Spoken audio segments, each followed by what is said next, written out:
मुझे लगता है छत्तीसगढ़ में हमारी गवर्नमेंट ने बहुत अच्छा काम किया है, बाकी स्टेट्स के मुकाबले में बहुत अच्छा काम किया है। और यहाँ की हमारी लीडरशिप है जो आपकी अपनी लीडरशिप है। बघेल जी खुद किसान हैं,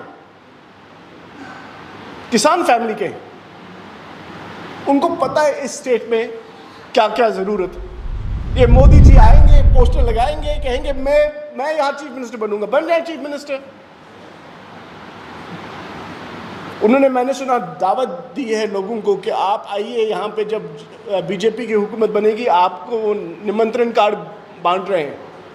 हम मोदी जी को निमंत्रण देंगे कि जब यहाँ पे कांग्रेस की सरकार फिर बनेगी इंशाल्लाह, तब हम मोदी जी को दावत देंगे, अमित शाह जी को दावत देंगे, रमन सिंह जी को भी दावत देंगे। मैंने तो सुना कि शायद रमन सिंह जी नहीं जीत रहे हैं, लेकिन अब पता नहीं, लेकिन उनको दावत ज़रूर होगी। तमाम लोगों को, बीजेपी के जो साथी हैं वो भी तो हिंदुस्तानी हैं, वो भी छत्तीसगढ़ के लोग हैं, लेकिन उनको सबको दावत मिलेगी। नमस्कार दोस्तों, धन्यवाद आप सभी का। बैक टू बैक दूसरी पत्रकार वार्ता में हमारे साथ कांग्रेस के युवा वरिष्ठ नेता, प्रोफेशनल कांग्रेस के आदरणीय सलमान सोद जी हैं। सलमान सोद जी किसी परिचय के मोहताज नहीं हैं। दुनिया भर में जाने माने अर्थशास्त्री के रूप में अब इनकी एक अलग पहचान है। तो आदरणीय सलमान सोद जी छत्तीसगढ़ में पिछले 5 साल में कांग्रेस की सरकार बनने के बाद जो छत्तीसगढ़ की आर्थिक नीतियों में क्रांतिकारी परिवर्तन आया है, छत्तीसगढ़ की कांग्रेस की सरकार के द्वारा जो निर्णय लिए गए जिसके कारण छत्तीसगढ़ की आम जन की अर्थव्यवस्था में, आम जन के आर्थिक स्थिति में परिवर्तन आया है, उसके बारे में आदरणीय सोद जी आप सबसे चर्चा करेंगे। मैं ज़्यादा समय न लेते हुए उनसे अनुरोध करूँगा कि आप सबको संबोधित करें। आदरणीय सलमान। बहुत बहुत शुक्रिया। तो आगे चलते हैं। अच्छा, आपको आवाज़ आ रही है? हाँ। तो पहली बात, सबको मेरी तरफ से हैप्पी दिवाली।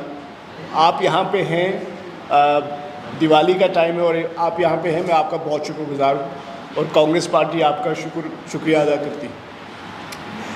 देखिए, मैं एक इकोनॉमिस्ट हूँ और जब मैं कभी भी किसी जगह की बात करता हूँ, मैं हमेशा यही देखता हूँ कि उस जगह की जो इकोनॉमिक जो स्ट्रेंथ है वो बाकी जगहों के मुकाबले में कैसी है। अल्टीमेटली हम अगर सिर्फ एक स्टेट को देखेंगे, बाकी स्टेट्स को नहीं देखेंगे, तो हमें पूरा अंदाज़ा नहीं होगा कि क्या हो रहा है हमारे स्टेट में। हम कभी, कुछ लोग कहेंगे हमारे साथ बहुत अच्छा हो रहा है, कुछ लोग कहेंगे हमारा कुछ हो नहीं रहा है, लेकिन हमें ये भी देखना है कि पूरे हिंदुस्तान में क्या हो रहा है, क्योंकि आखिरकार छत्तीसगढ़ एक हिंदुस्तान का स्टेट है और हमें कंपैरिजन तो करना पड़ेगा। और जब मैं छत्तीसगढ़ को देखता हूँ, इन 5 सालों को देखता हूँ, तो मुझे लगता है कि बहुत सारी अच्छी चीज़ें हुई हैं जिसकी वजह से आज छत्तीसगढ़ का जो टॉप लेवल आप इंडिकेटर देखते हैं, पर कैपिटा इनकम, एक छत्तीसगढ़ के इंसान की इनकम सालाना क्या है, वो नेशनल एवरेज के मुकाबले में तकरीबन 35%, 35% ज़्यादा है। It's not a joke. Chhattisgarh की जो पर कैपिटा इनकम है नेशनल एवरेज के मुकाबले में 35% ज़्यादा है। साथ ही में ये हमें पता है, छत्तीसगढ़, मध्य प्रदेश, काफ़ी सारे स्टेट जिनमें काफ़ी गरीबी थी, 40 लाख 4 मिलियन लोग पॉवर्टी लेवल जो है उससे उनको हमने बाहर निकाला। Not a joke, not a joke. ये कहने को होता है कि भाई हम ये करेंगे, वो करेंगे, लेकिन करना, डिलीवर करना, और ये तो लोगों को पता चलता है ना, बिकॉज जब आपके घर में अगर आपके बच्चे को एक स्कीम की वजह से कुछ खाना मिले, स्कूल ना भी जाओ तब भी खाना मिले, और आपका मेल न्यूट्रिशन रेट, देखिए मैं अभी कहीं था तो मेल न्यूट्रिशन पे बात हुई, उस पर वोट नहीं पड़ते हैं, मेल न्यूट्रिशन पे वोट नहीं पड़ते हैं, लेकिन जब बच्चा अगर उसको सही उसकी खुराक न्यूट्रिशन नहीं मिलेगा, जब वो बड़ा होगा उसका फ्यूचर इम्पैक्ट होता है। तो इस गवर्नमेंट ने मैल न्यूट्रिशन पे काम किया और मैं देख रहा हूँ तेज़ी से मैल न्यूट्रिशन रेट्स छत्तीसगढ़ में 17% के करीब है। National level malnutrition is about 40%। BJP के पास इसका कोई जवाब है? हर किसी चीज़ का जवाब तो सिर्फ मेरे ख्याल में प्राइम मिनिस्टर मोदी खुद है। मैं कल आया एयरपोर्ट से, यहाँ मैं देखता हूँ सिर्फ मोदी जी के वो पोस्टर्स, वो यहाँ चीफ मिनिस्टर बनने आ रहे हैं। वो तो मणिपुर का दुख दर्द नहीं समझ पाए, एक बार वो मणिपुर नहीं गए, वो छत्तीसगढ़ में क्या करेंगे? इलेक्शन खत्म होकर निकल जाएंगे, कहीं और इलेक्शन के लिए चले जाएंगे। मैंने ऐसा प्राइम मिनिस्टर वैसे देखा नहीं जो हर किसी इलेक्शन में अगर उनको मौका मिले वो तो म्यूनिसिपैलिटी के इलेक्शन भी लड़ने चले जाएंगे। लेकिन छत्तीसगढ़ के लोगों को ये देखना है कि जो ये हम इम्प्रूवमेंट्स देख रहे हैं छत्तीसगढ़ में, क्या हमको बरकरार रखना है कि नहीं। जो गोधन जैसे योजना है, यहाँ आपके इंडस्ट्रियल पार्क्स हैं, इनफैक्ट डेटा क्या कहता है, मैं डेटा की बात करता हूँ, मैं अपना नहीं कहूँगा, डेटा क्या कहता है। 3000 बिजनेस यूनिट, 95,000 करोड़ रुपए की इन्वेस्टमेंट, तकरीबन 1.25 lakh jobs. Not a joke. Jobs, पूरे हिंदुस्तान में अनएम्प्लॉयमेंट की प्रॉब्लम है। जो मोदी जी कहते थे 2 करोड़ जॉब्स दिलवाएंगे हर साल, कहते थे, मैंने थोड़ी, उनने कहा है ना। तो पूरे देश में बेरोजगारी की बहुत बड़ी प्रॉब्लम है। आप तो पढ़ते हैं, आप तो अखबार वाले हैं, आपको तो सब पता है। तो ये क्या रीजन है कि छत्तीसगढ़ में आपका अनएम्प्लॉयमेंट रेट 0.8% है, the best in the country. Chhattisgarh is the best in the country as far as unemployment is concerned. और ये अनएम्प्लॉयमेंट रेट्स कैसे कम हुई है? क्योंकि इस गवर्नमेंट ने रूरल एरियाज में भी इन्वेस्टमेंट की है, किसानों की मदद की है। आपकी जो प्रोक्योरमेंट रेट है अब वो 3200 के करीब है मेरे ख्याल में। तो ऐसी गवर्नमेंट, और मुझे लगता है कि सोसाइटी को, लोगों को, वोटर्स को ये सोचना चाहिए कि आप जब उन लोगों को सपोर्ट करेंगे जो आपके लिए काम करते हैं, तब ही बाकी पॉलिटिशियंस को, बाकी लीडर्स को एनकरेजमेंट मिलेगा कि वो लोगों के काम करें। बघेल जी हैं, हमारे बाकी सीनियर लीडर यहाँ हैं, टी सिंहदेव जी हैं, इन लोगों ने काम किया है और छत्तीसगढ़ के लोगों को इनको सपोर्ट करना चाहिए ताकि बाकी जगह पे हिंदुस्तान में मैसेज आए, आप काम करेंगे तो आपके साथ वोटर खड़ा रहेगा। और चाहे कोई भी वहाँ से दूसरी साइड से आए बड़े बड़े वादे करने, जैसे मोदी जी कहते हैं कि हम इंडिया की इकोनॉमी को थर्ड बिगेस्ट बनाएंगे। मैं आपको कहता हूँ, आपका क्या नाम है? आप जो रिपोर्ट, आपका क्या नाम है जी? शारदा। अगर शारदा जी कल प्राइम मिनिस्टर हिंदुस्तान की बन जाए, India will still be the third biggest economy. क्यों? क्योंकि वो economic growth plus population growth will ensure you don't need Modi ji for becoming the third biggest economy. Modi ji के टाइम में ग्लोबल हंगर इंडेक्स में इंडिया इज 111th। वो क्या यह वादा करने आए हैं? क्या वादा करेंगे? और ये तो बड़ी अजीब बात है, मेरे ख्याल में ये एक इंसल्ट है छत्तीसगढ़ के लोगों के साथ कि कहना कि हम आएंगे बाहर से और हम आपको बताएंगे कि आपके लिए ठीक क्या रहेगा। कोई लोकल लीडर नहीं है बीजेपी में? कोई एक बीजेपी में कोई लीडर नहीं है छत्तीसगढ़ से जिसका आप चेहरा सामने कर सके? आपको गुजरात से ही लोगों को लाना है क्या? छत्तीसगढ़ के लोगों को गुजरात से ही लोग, और कोई नहीं कर सकता यहाँ काम? लोकल लोग नहीं है। लोकल लोगों का दर्द कौन समझेगा? कौन समझेगा? लोकल ही होगा जिसने, जो हर दिन यहाँ की हवा के साथ वो जो सांस लेता है, जो यहाँ के लोगों का दुख दर्द समझ सकता है, जो किसान का दुख दर्द समझ सकता है, जो यहाँ पे जो माताएं हैं, बहनें हैं, उनका दुख दर्द समझ सकता है। बीजेपी ने सोचा कि वो मास्टर स्ट्रोक करेंगे, हम 12,000 रुपये दे देंगे, वोट खरीद लेंगे। तो हमने कहा कि आपको हम ये भी नहीं करने देंगे। 15,000 का हमने जो अनाउंसमेंट किया है वो तो सीधी बात है, हमारा गारंटी जो है हम डिलीवर करते हैं। आप कर्नाटका देखिए, आप हिमाचल प्रदेश देखिए, जो हम वादा करते हैं हम डिलीवर करते हैं और करेंगे। और हमारा रिकॉर्ड, अगर हमारा रिकॉर्ड यहाँ पे है छत्तीसगढ़ में, वो डिलीवरी का है। अगर नहीं होता तो आपकी per capita income national average से 35%, 40% क्यों ज़्यादा है? आपकी अनएम्प्लॉयमेंट रेट बेस्ट क्यों है इस पूरे कंट्री में? क्यों? मोदी जी की गुजरात में क्यों नहीं है? मध्य प्रदेश में क्यों नहीं है? आपको तो साथ में स्टेट है। मुझे लगता है छत्तीसगढ़ में हमारी गवर्नमेंट ने बहुत अच्छा काम किया है, बाकी स्टेट्स के मुकाबले में बहुत अच्छा काम किया है। और यहाँ की हमारी लीडरशिप है जो आपकी अपनी लीडरशिप है। बघेल जी खुद किसान हैं, किसान फैमिली के, उनको पता है इस स्टेट में क्या क्या ज़रूरत है। ये मोदी जी आएंगे, पोस्टर लगाएंगे, कहेंगे मैं यहाँ चीफ मिनिस्टर बनूंगा, बन जाए चीफ मिनिस्टर। उन्होंने, मैंने सुना, दावत दी है लोगों को कि आप आइए यहाँ पे, जब बीजेपी की हुकूमत बनेगी आपको निमंत्रण कार्ड बांट रहे हैं। हम मोदी जी को निमंत्रण देंगे कि जब यहाँ पे कांग्रेस की सरकार फिर बनेगी इंशाल्लाह, तब हम मोदी जी को दावत देंगे, अमित शाह जी को दावत देंगे, रमन सिंह जी को भी दावत देंगे। मैंने तो सुना कि शायद रमन सिंह जी नहीं जीत रहे हैं, लेकिन अब पता नहीं, लेकिन उनको दावत ज़रूर होगी। तमाम लोगों को, बीजेपी के जो साथी हैं वो भी तो हिंदुस्तानी हैं, वो भी छत्तीसगढ़ के लोग हैं, लेकिन उनको सबको दावत मिलेगी। तो मुझे बस इतना कहना था, हमारी गवर्नमेंट ने काम किया, उसका हमें सिला मिलेगा, उसका हमें लोगों का सपोर्ट मिलेगा और हमारी गवर्नमेंट यहाँ फिर से बनने जा रही है। सलमान जी, आपसे एक प्रश्न था।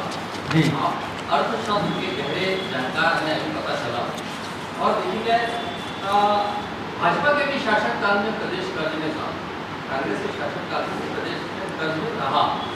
घोषणाओं की अभी जो है होड़ मची हुई है। हाँ, किसी भी पार्टी की सरकार आए, जो आपको ऐसा नहीं लगता कि प्रदेश जो है कर्ज के मामले में कहाँ पर जाकर खड़ा होगा? बहुत सवाल, आपने बहुत अच्छा सवाल पूछा और उसका बहुत ही सिंपल जवाब है, फिस्कल रिस्पॉन्सिबिलिटी। यानी कि जो गवर्नमेंट के पास पैसा आता है टैक्स पेयर्स का, आप भी टैक्स देते होंगे, उसका गवर्नमेंट ख्याल कैसे रखती है। तो डॉइच बैंक एक बहुत बड़ा इंटरनेशनल इंस्टीट्यूशन है, जिन्होंने तमाम स्टेट्स की फिस्कल रिस्पॉन्सिबिलिटी के हिसाब से कहा कि भाई इनका डेट कैसा है, इनका फिस्कल डेफिसिट कैसा है, वगैरह वगैरह। आपका Chhattisgarh is the second best in the country. Chhattisgarh is the second best state fiscal responsibility के हिसाब से। जो हम वादे कर रहे हैं, आप लोगों को डर लग रहा होगा, यार अगर इतना पैसा जा रहा है तो ये हालात ख़राब हो जाएंगे। नहीं, ऐसी बात नहीं। अगर ऐसा होता तो फिर अभी तक तो हमारा बहुत बुरा हाल होता। आपका तो जो डेफिसिट है इट इज़ बिलो 3%, 2.9% के करीब है। यानी कि जो फिस्कल रिस्पॉन्सिबिलिटी का जो वो एक कानून होता है, उसके दायरे में आप हैं ऑलरेडी। छत्तीसगढ़ पे कोई वैसी प्रॉब्लम नहीं है जो मैंने देखा। अब मैं नहीं कह रहा हूँ, डॉइच बैंक कह रहा है। Deutsche bank is an international bank. वो कहते हैं कि हम सेकंड बेस्ट हैं पूरे इंडिया में। तो इसमें कोई टेंशन की बात नहीं। हम जो वादे कर रहे हैं एक हिसाब से बजटेड है ये। जी जी। सलमान जी, मेरा सवाल है जी। ये जिस तरह का आपने बताया कि पिछले 5 साल में बहुत सारे अच्छे काम हुए हैं, तो ये अभी जो चुनाव है इसमें भी क्या जरूरत आने पड़ी कि आपको किसानों को कर्ज माफी करना पड़ रहा है, आपको महिलाओं को इतना पैसा हाँ। दूसरी घोषणाएं करने की क्यों जरूरत है? नहीं, मैं बताता हूँ, ये बहुत सिंपल सी बात है। देखिए, ओवरऑल छत्तीसगढ़ हिंदुस्तान से अलग नहीं है। जो हिंदुस्तान की ओवरऑल इकोनॉमी है उसका इम्पैक्ट छत्तीसगढ़ भी पड़ता है।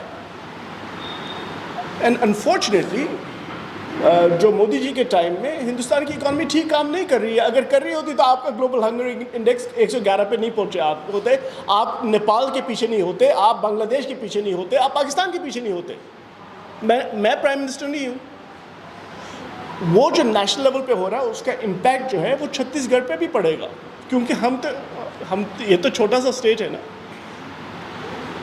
अगर आप भूल तो नहीं गए कि जब डिमोनेटाइजेशन हुई थी आप लाइन में लगे थे, सब लोग अपने पैसे के लिए आप लोग लाइन में लगे थे ना। उस डिमोनेटाइजेशन का ये इम्पैक्ट था कि आपका स्मॉल जो छोटा बिजनेस है वो तो बैठ गया, ख़त्म, फिनिश्ड। इन्होंने बेसिकली, इनका मॉडल है कि बड़े बड़े बिजनेसेस के साथ आप काम कीजिए, वो आपको पॉलिटिकल फंडिंग देते हैं इलेक्टोरल बॉन्ड्स के थ्रू, आप उनका काम कीजिए, पीएसयूज को प्राइवेटाइज कीजिए और काम ख़त्म। लेकिन स्मॉल बिजनेसेस के बगैर आपकी जॉब क्रिएशन नहीं हो सकती, कहीं नहीं है दुनिया में। स्मॉल बिजनेस खत्म। तो आप लोग परेशान हैं, तो लोगों की परेशानी कौन दूर करेगा? गवर्नमेंट को ही करे, गवर्नमेंट को तो लेना पड़ेगा ना स्टेप, क्योंकि छोटी बिजनेस तो खत्म हो गई है।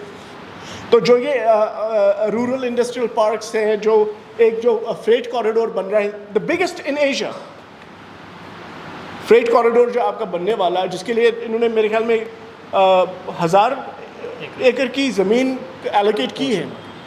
उन्हीं चीज़, ये सिर्फ नहीं है कि आप लोगों के वेलफेयर के लिए काम कर रहे हैं, आप एम्प्लॉयमेंट जनरेशन के लिए काम कर रहे हैं, बिकॉज यू आर इन्वेस्टिंग, आप इन्वेस्ट भी कर रहे हो। ये नहीं कि आपने कहा कि भाई हम ये दे देंगे वो दे देंगे, बस इन्वेस्टमेंट हो रही है। लेकिन मैं आपसे सही, ये सीधी सी बात है कि नेशनल लेवल का इम्पैक्ट पड़ता है हर स्टेट पे अनफॉर्चुनेटली।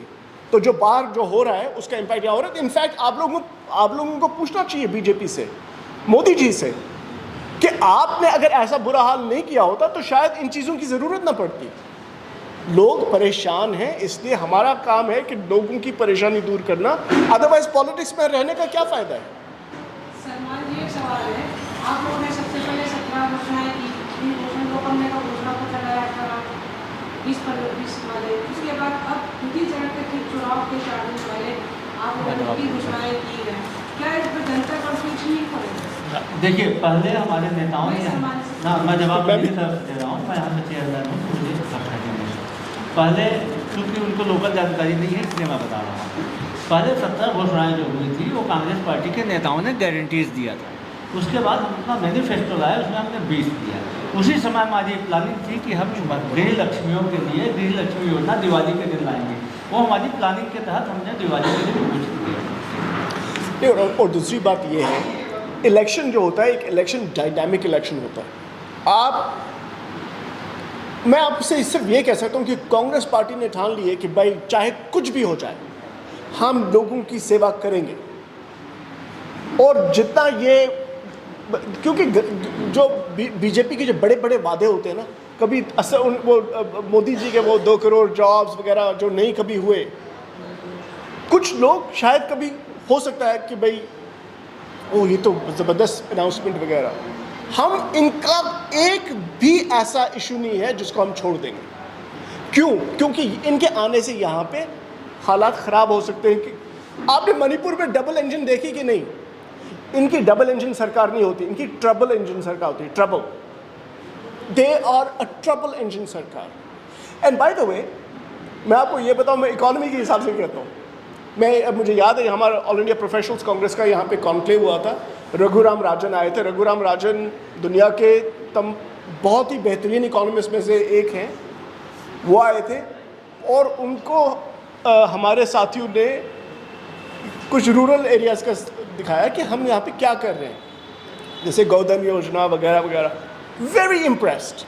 अब वो तो शिकागो के बहुत बड़े वो इकोनॉमिस्ट हैं, IMF के वो चीफ इकोनॉमिस्ट थे। जब वो कहते हैं कि भाई ये लोग कुछ अलग काम कर रहे हैं, डिफरेंट काम कर रहे हैं, लोगों के भले का काम कर रहे हैं, तो कुछ हमें भी सुनना चाहिए, उनकी बात भी हमें सुननी चाहिए। एंड आई थिंक ओवरऑल मुझे लगता है कि बीजेपी तो अब फ्रस्ट्रेशन में वो कुछ भी कह सकते हैं। बीजेपी वाले सिर्फ मोदी जी को आगे करेंगे, but I don't think it is going to work. अगर वैसा होता, आपको याद है मोदी जी ने एक बार हिमाचल प्रदेश में फ़ोन किया था एक कैंडिडेट को, आप मत लड़ो इलेक्शन, उनका वो वायरल हुआ था। वो उसने भी लड़ा, हारा, हिमाचल में हारा, कर्नाटका में बुरा हाल, they are losing in Madhya Pradesh. Rajasthan में इनको लगता था कि सरकार वो ऑल्टरनेट करती है, वहाँ पे परेशानी। मिज़ोरम में 0 चांस, तेलंगाना में total defeat, rout. They're being routed in Telangana. ये क्या माहौल बन गया कि सडनली कांग्रेस हर जगह अब उभर रही है, क्योंकि हम लोग हिंदुस्तान के लोगों के दर्द समझते हैं और उस पर थोड़ा मरहम लगाने की कोशिश कर रहे हैं। जो इन्होंने किया उसका हम मरहम लगा रहे हैं बेसिक। जी धन्यवाद, आप सभी का आभार। Thank you. Thank you.